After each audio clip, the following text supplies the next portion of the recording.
Alright friends, this is an exciting time. We have some more violins ready. This one is labeled Rhinegold. The Rhinegold was a company, goodness, back in the early 1900s, late 1800s. It imported violins from all over the world. They went out of business, I think, after only a few years. So anyway, we don't know much about this violin. It's, I think, pretty. It has some of the master type qualities. It has some of the fluting on the F holes. And it's just, I don't know, I think gorgeous to look at. But of course, we want to hear how it sounds, and to give us that sound sample is Anna. So I'm going to turn it over to her.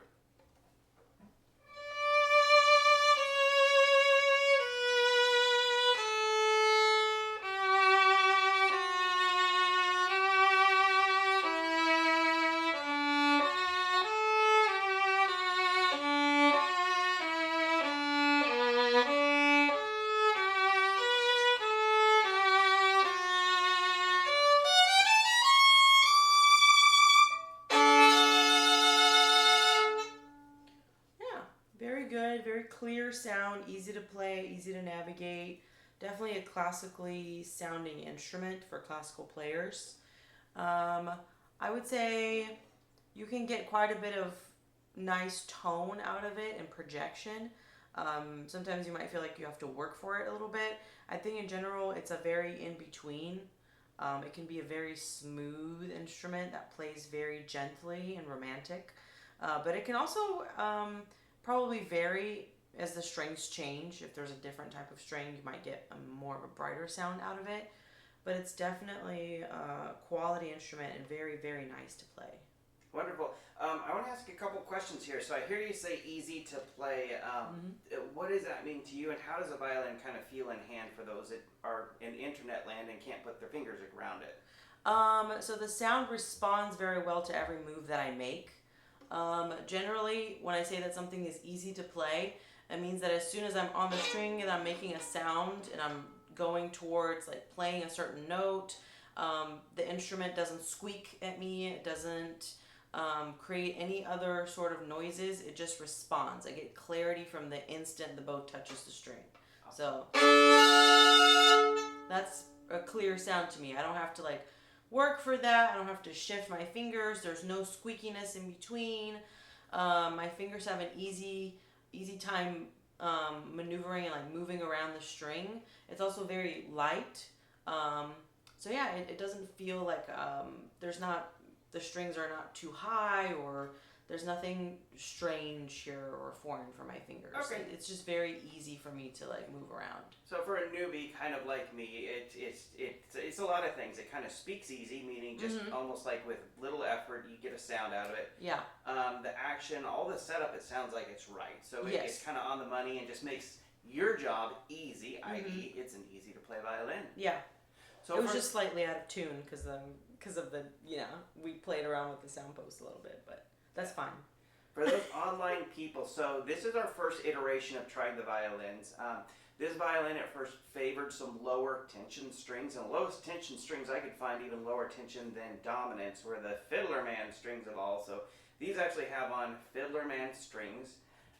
So we're just kind of seeing what it sounds like. If we have time, we may try on some higher tension strings, maybe more like a soloist type string or some evokes. But right now, this old violin just kind of likes that old sound as it gets settled in and played. So Anna, I appreciate you giving us a sound sample. Friends online, if you have any questions, please let us know, and play on, my friend. Alright friends, we are back, and I may have squished this together with the previous demo, we'll see. But anyway, long story short, this is the violin labeled Rhinegold. Rhinegold was a importer of violins. We did a demo earlier with some lower tension strings because this violin was saying it and responded well to the lower tension. But with lower tension, you don't have quite the response and perhaps projection. So we have just put on here some Jargar Evokes, which were demoed or at least tried on a violin, and then we swapped them out. So it's a partially broken in set that's just been put on, and we have Anna here to re-demo it and see if we like the direction that the sound goes with these brighter, tighter strings.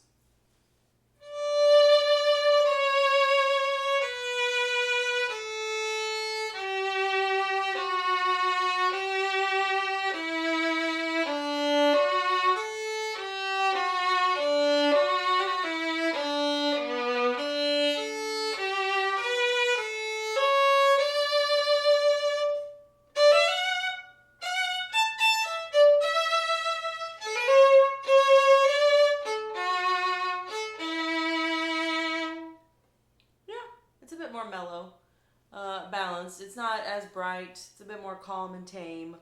I don't know. Kind of hard to. No, it's pretty responsive. It's pretty responsive. Yeah, it's not as bright. So I think these strings suit the instrument. They just need to be broken in a little bit, and then they'll sound less metallic. Because right now it has a very metallic-y sound, but that's perfectly normal with new strings, and they just need to settle. Totally hear that. On the projection wise, I mean, like if you really dig, can you like really try and just like dig in on the G just to see where that.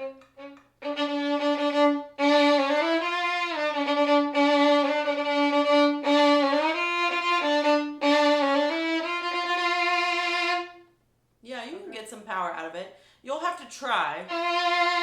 Like you'll really have to like kind of push the sound out of it a little bit, but it's not bad. I think it has some power in there.